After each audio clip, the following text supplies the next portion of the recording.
History often turns not on the clash of armies or the roar of cannons, but on a single shot. A single moment when destiny shifts.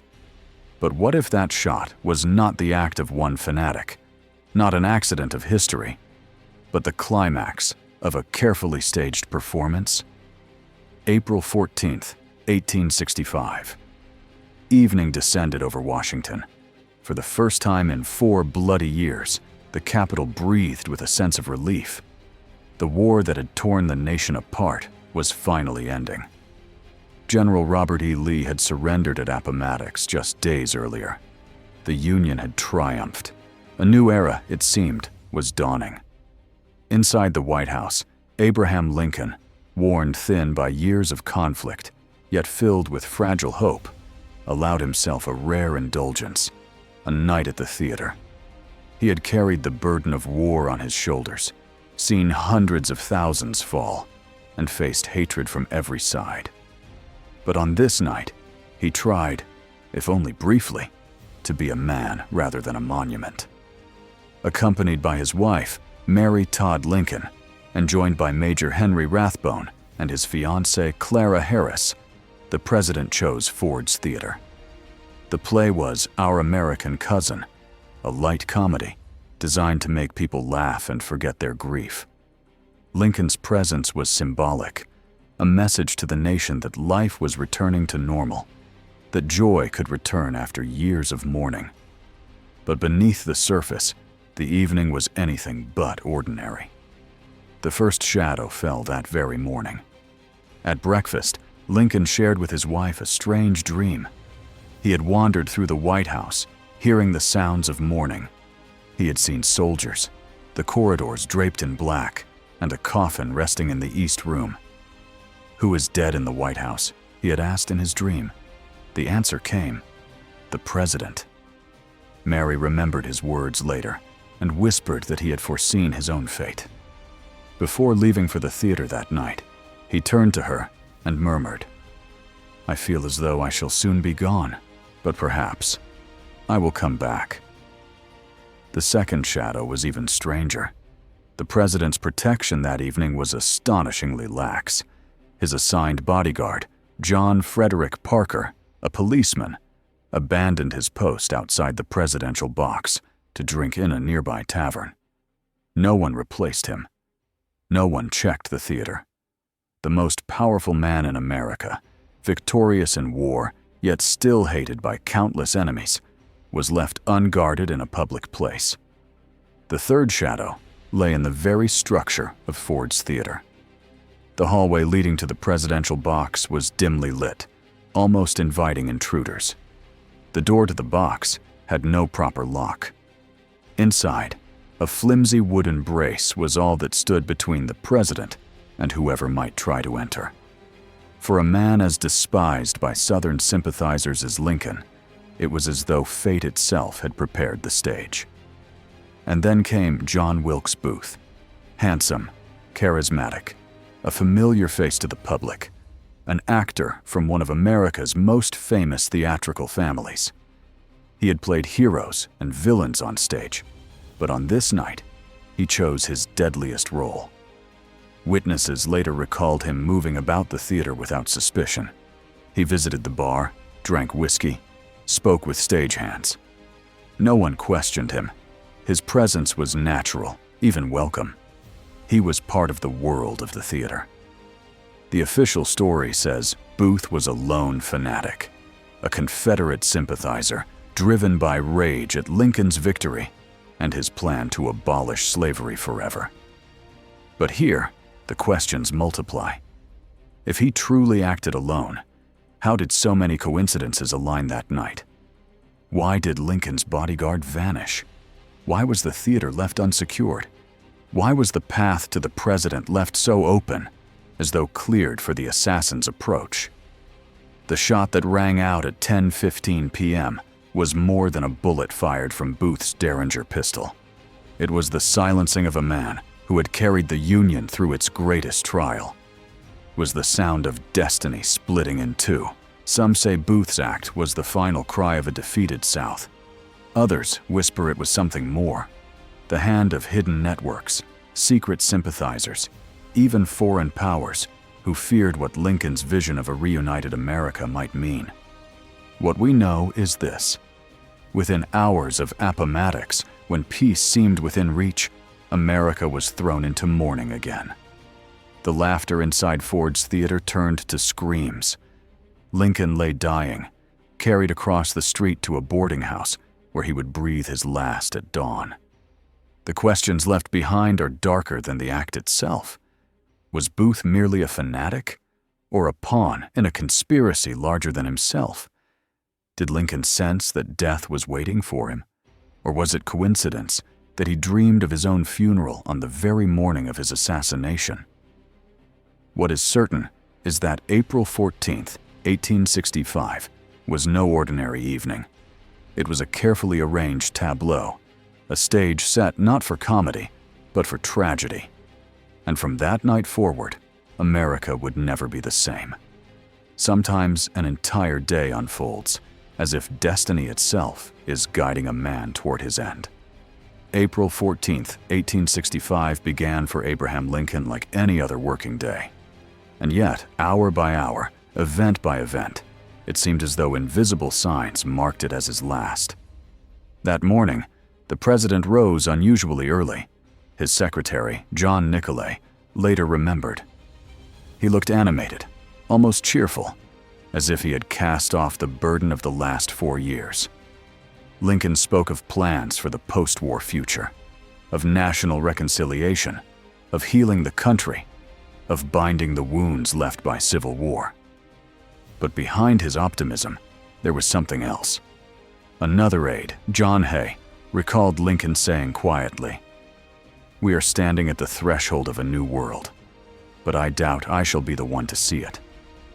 By midday, Lincoln convened his cabinet. The meeting was filled with talk of restoring the South, granting amnesty to Confederate soldiers, and reintegrating the seceded states back into the Union. Witnesses noted his unusually light mood. He seemed inspired, unburdened, and yet his words carried the weight of farewell. Gideon Welles, Secretary of the Navy, later wrote, "There was a brightness in his expression. He seemed to know his work had not been in vain, and that he was ready to go." Afterward, Lincoln went for a carriage ride with his wife, Mary. On that quiet drive, with spring in the air, he told her, "Mary, we will be happy again. The worst is over. Ahead lies only joy." But then he added something darker. "Though sometimes I feel that joy is not meant for me." Mary, accustomed to his melancholy turns, dismissed the remark. Only later would those words return to her with chilling force. That same day, Lincoln described to friends a dream that had haunted him for several nights. In it, he walked through the White House, draped in mourning black. From a distant hall came the sound of weeping. Entering, he saw a coffin guarded by soldiers. He asked, "Who is dead in the White House?" The answer, "The President. He was killed." Lincoln shared the dream with a half smile, as if telling a grim joke. But those who heard it felt a shiver. As evening fell, Mary and their friends urged him to attend Ford's Theater. At first, Lincoln resisted. He was tired, drained from the day's work. But at last he agreed, saying, "The people need to see that life returns to normal." Before leaving, he lingered in the doorway of the White House. A servant remembered. He paused there, looking down the corridor, as though saying goodbye to the house. It was a simple gesture at the time, but in memory it became one of the eeriest details of that final evening. Across town, another man was preparing for his part in the tragedy. John Wilkes Booth, actor, Confederate sympathizer, and sworn enemy of Lincoln, was already checking his pistol, rehearsing his entrance. While Lincoln spoke of joy and renewal, Booth was plotting an act that would shatter both. And so, as the presidential carriage rolled through the streets of Washington toward Ford's Theater, history moved with it. Lincoln could not know what waited inside. But everything in that day, the words he spoke, The dreams he confessed, the silences that fell between his smiles, seemed to carry the weight of inevitability. Destiny was waiting in the darkened theater, and Abraham Lincoln was already walking toward it. But was John Wilkes Booth really the man history tells us he was? John Wilkes Booth was born in 1838 into a family of actors. His father, Junius Brutus Booth, had been one of the great theatrical stars of his generation, and his brothers, Edwin and Junius Jr., also enjoyed fame on the American stage. John himself seemed destined for the same life.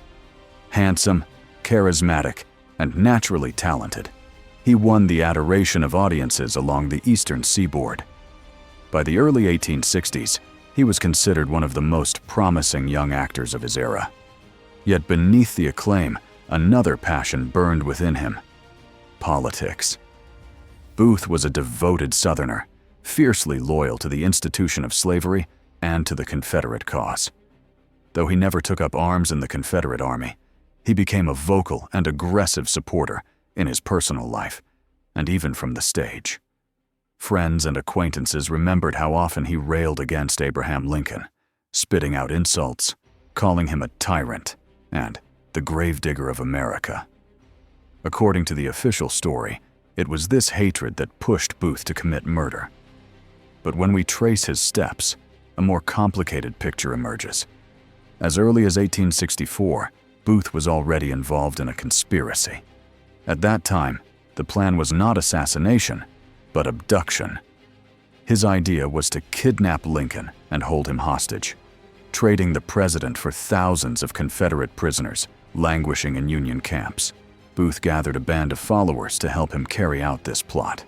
Among them, Lewis Powell, David Harold, George Atzerodt, and others. Their meetings took place in secret, behind closed doors of Washington boarding houses and rented hotel rooms. But over the months, the scheme evolved. By April 1865, the Confederacy was collapsing. With General Robert E. Lee's surrender at Appomattox, the South had effectively lost the war. A kidnapping made no sense anymore. And so, suddenly, the plan darkened. Instead of seizing Lincoln, Booth and his circle resolved to kill him, and not only him.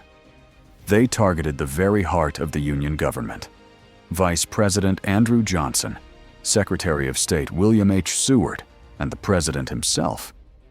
That escalation changes everything. This was no longer the desperate whim of one embittered actor. It looked like a coordinated strike, an attempt to decapitate the leadership of the United States in a single night. Here arises the central question: could Booth, talented as he was, truly have orchestrated such an operation on his own? Evidence suggests otherwise. Booth had connections that stretched beyond Washington. He had been in contact with Confederate agents in Canada. He moved within circles of wealthy businessmen whose fortunes had suffered under Lincoln's wartime policies.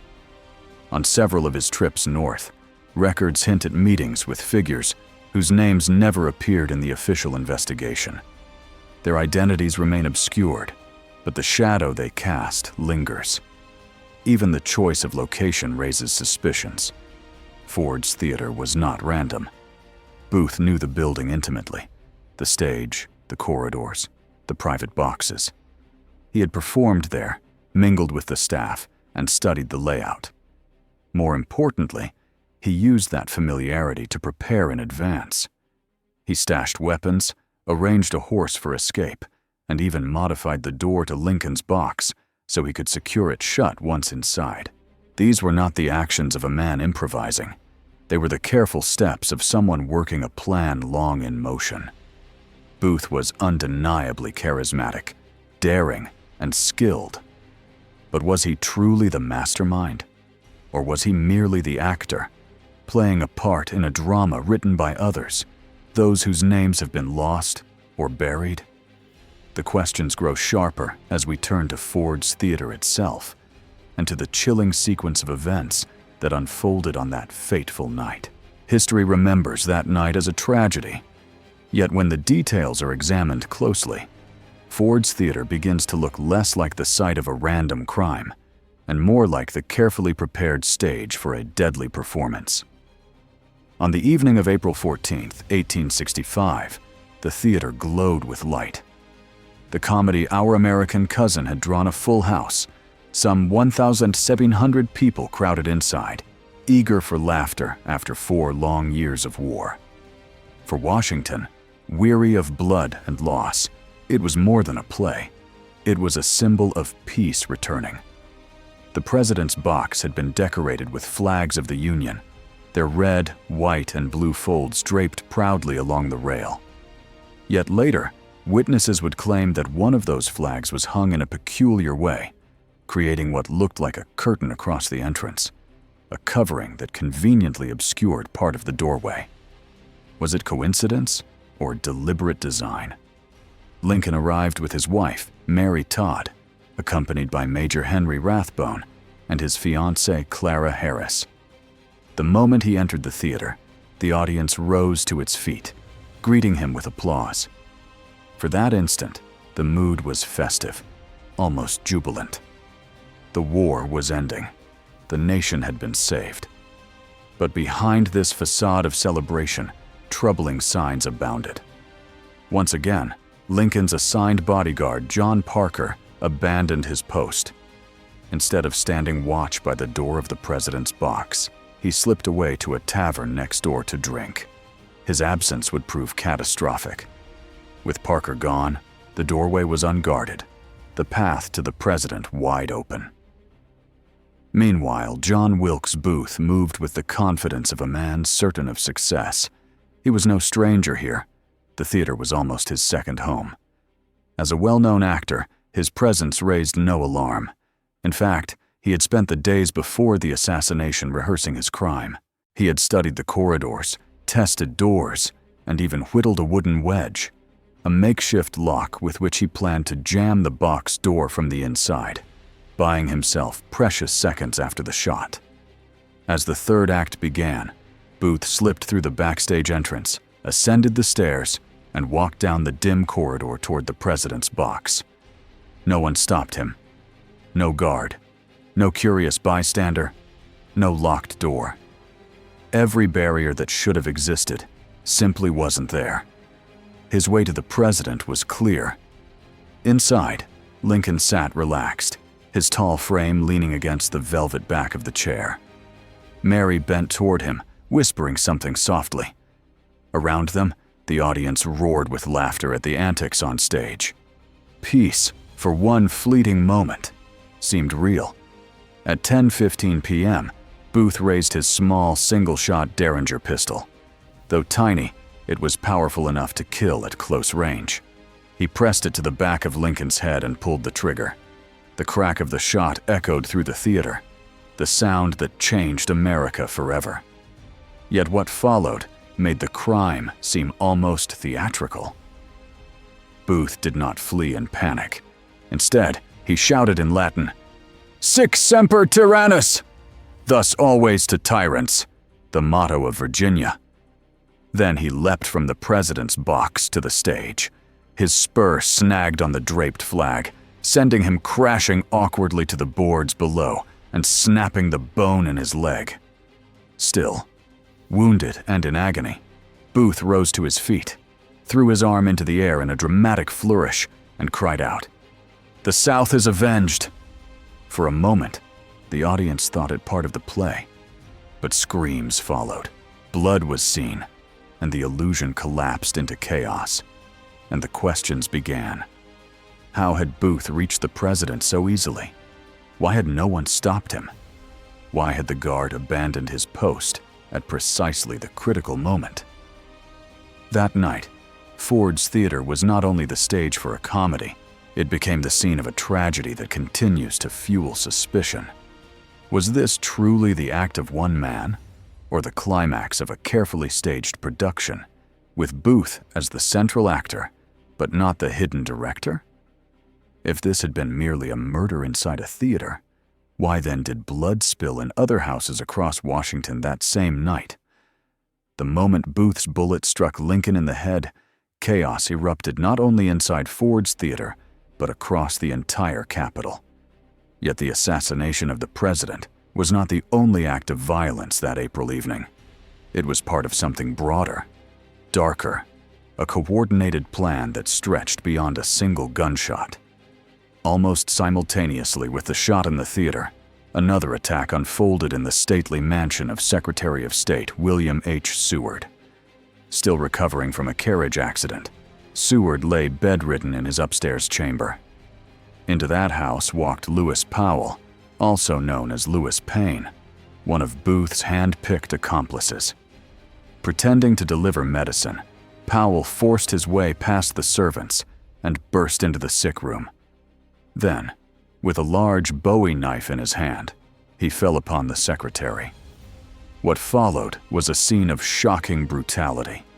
Powell slashed Seward's face and throat again and again, leaving him drenched in blood. When Seward's son and a guard rushed to intervene, they too were cut down in the frenzy. By some miracle, though horribly wounded, Seward survived. His son and the guard also clung to life, scarred forever by the night's violence. At nearly the same hour, a third conspirator, George Atzerodt, was assigned a mission of equal importance: to assassinate Vice President Andrew Johnson. His task was simple in theory: find Johnson at his Washington lodging and strike him down. But Atzerodt lost his nerve. Instead of carrying out his orders, he spent the night drinking in a tavern, paralyzed by fear.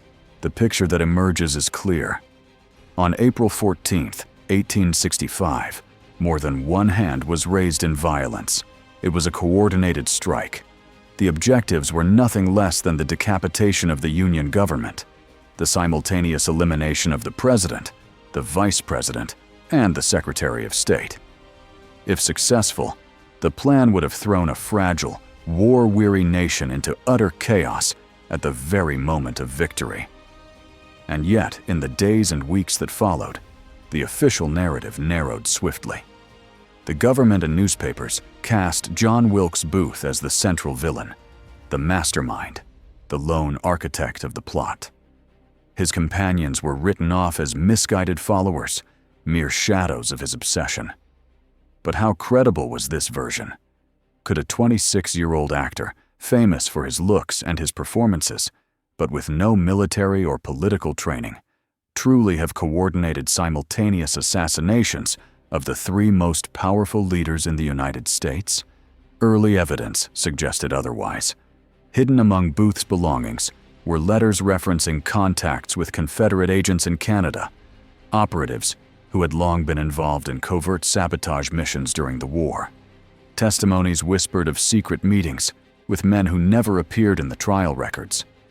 Washington itself hummed with rumors that Booth and his associates had benefactors, men with money and influence who had promised support for Lincoln's removal. Even more unsettling was a detail that historians uncovered only later. In the very week of the assassination, Washington played host to envoys of European banking houses and Southern commercial interests. They had come to observe the war's end, their fortunes tied to the South's survival and deeply threatened by Lincoln's emerging post-war policies. The president had spoken openly of reshaping America's financial system, of asserting federal control over money and credit. For powerful men with global interests, his survival was far from convenient. Seen through this lens, the assassination begins to look far less like the impulsive act of a zealot and more like the tip of a vast conspiracy. Booth may have pulled the trigger, but the forces behind him remain shadowy, concealed. Thus, from the very night of April 14th, the story of Lincoln's death carried the outlines not only of vengeance, but of a deliberate, calculated plot.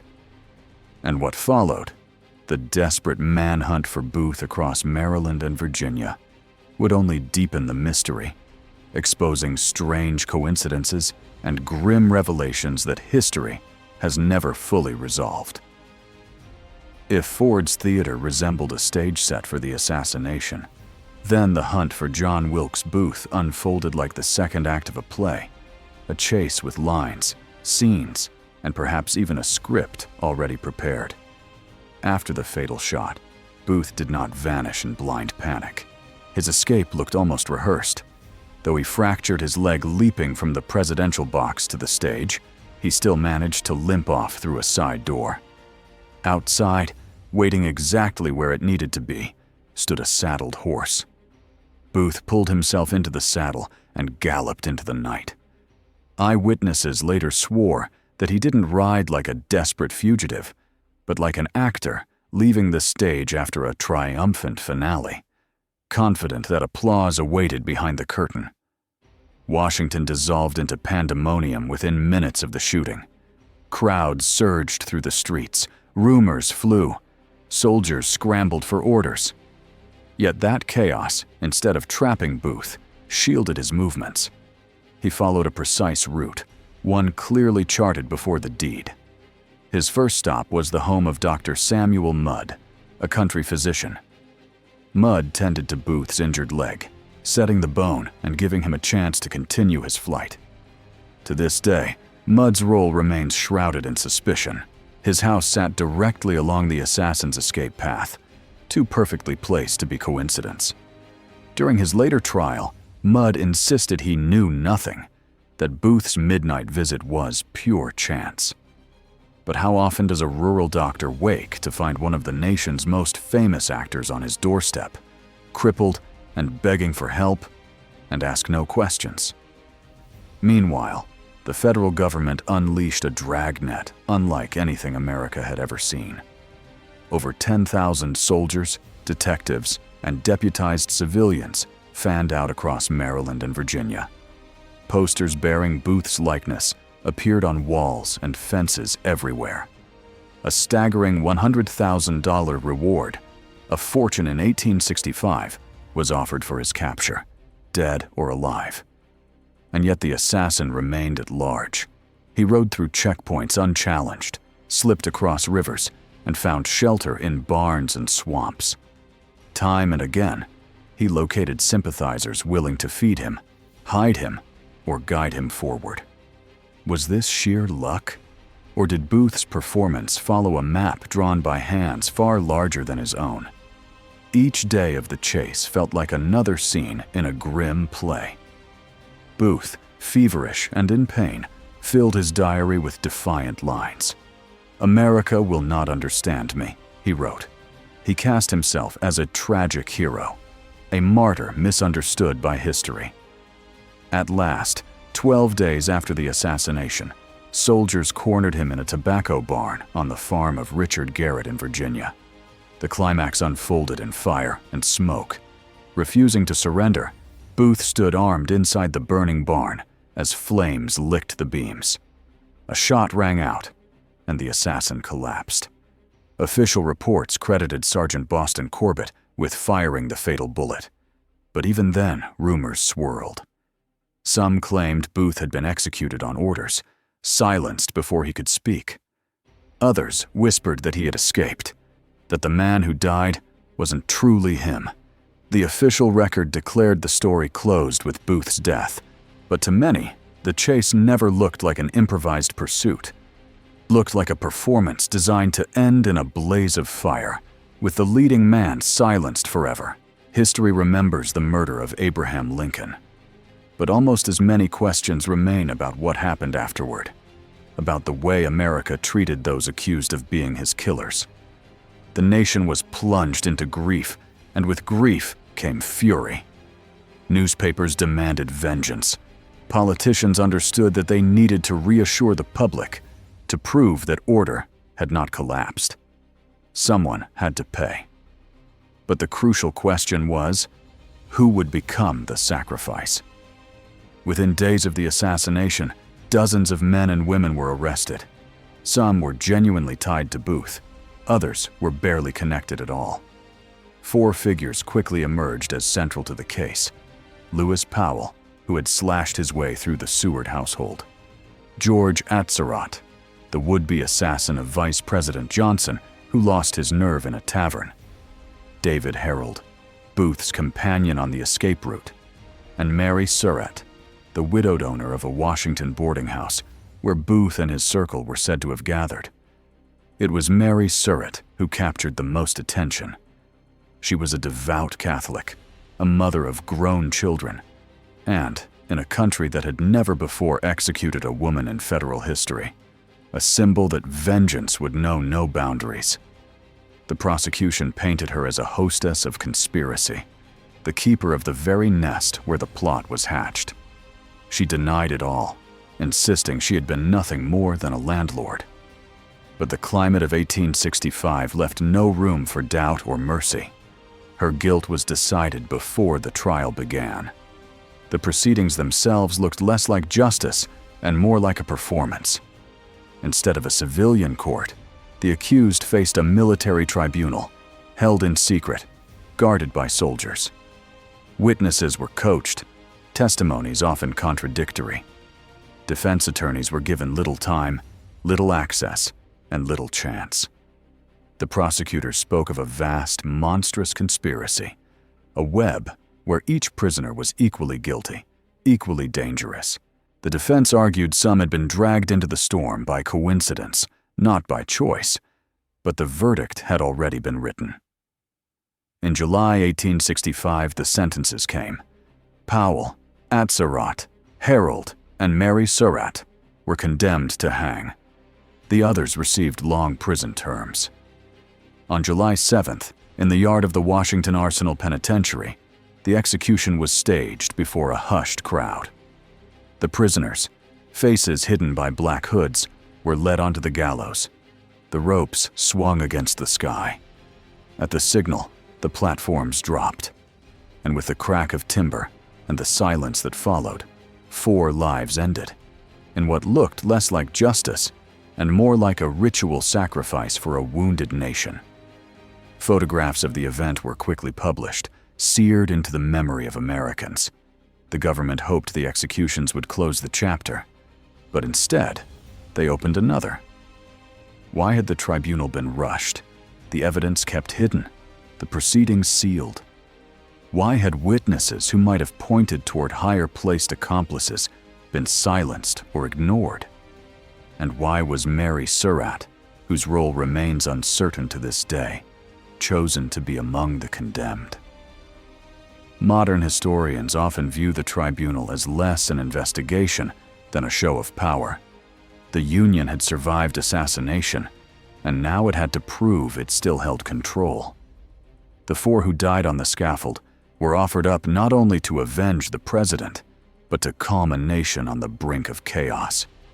But if the trial was a performance, then we must ask, who wrote the script? Who were the actors hidden in the wings, never brought to the stage? And most disturbing of all, did the true architects of Lincoln's death escape justice, leaving only shadows to bear the weight of the noose? When the nooses tightened around the necks of the conspirators, the story seemed finished. Justice, it was said, had been delivered. America could move on, but the deeper one looks, the less the official narrative explains, and the more the shadows begin to take shape. Among the belongings of John Wilkes Booth were fragments that didn't fit the neat story of a lone fanatic. Letters, half-burned notes, and references to meetings far from Washington. In Canada, Booth had spoken with Southern operatives, Confederate spies who still operated across the border, even as the war crumbled. But in those same letters lurked another presence: wealthy financiers, foreign bankers, men whose fortunes were threatened by Lincoln's policies. This detail is crucial. In the months before his death, Lincoln had hinted at reshaping the nation's financial system. He spoke of reducing the stranglehold of private banks, of creating a currency independent of their power. If such reforms had taken root, they could have shifted the balance of global finance. For those who profited from war and debt, Lincoln was not just an obstacle, he was a danger. Booth's escape adds another puzzle. His path south was too perfect. Safe houses, doctors, farmers willing to help. Each step seemed prepared in advance. This was not the improvisation of a desperate man.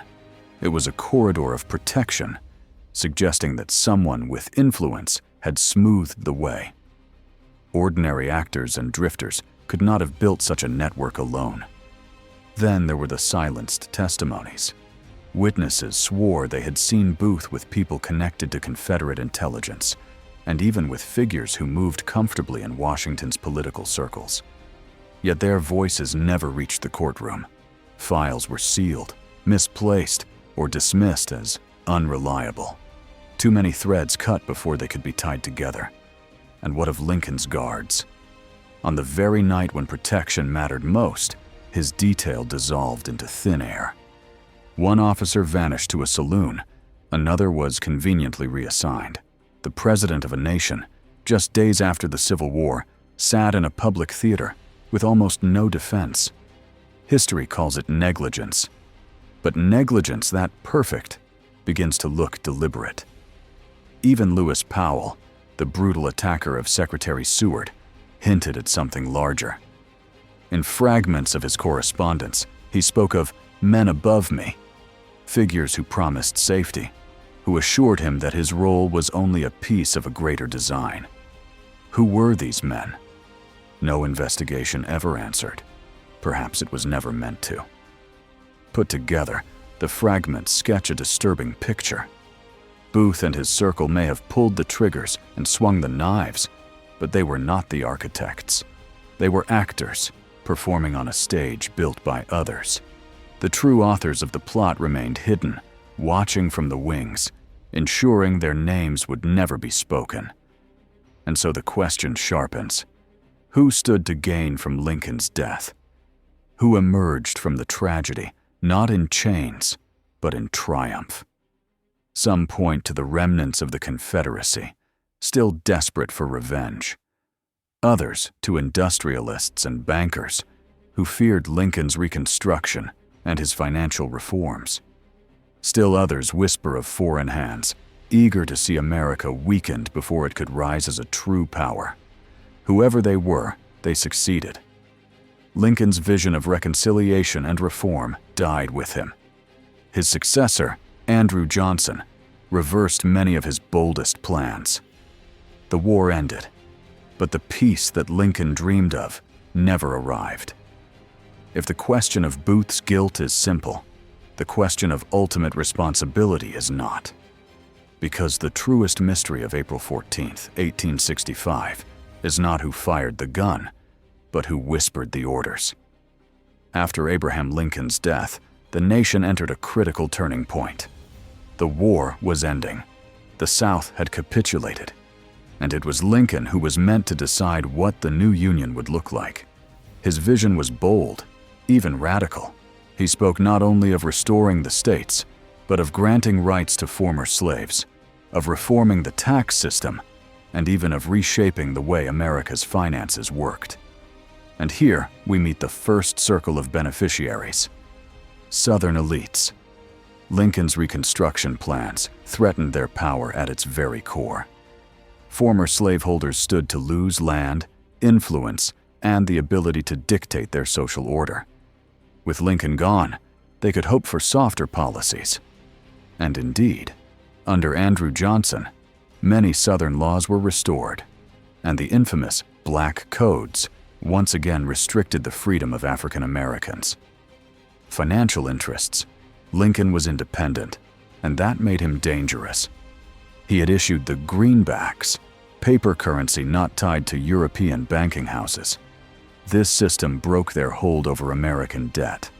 Had it continued, it could have reshaped global finance.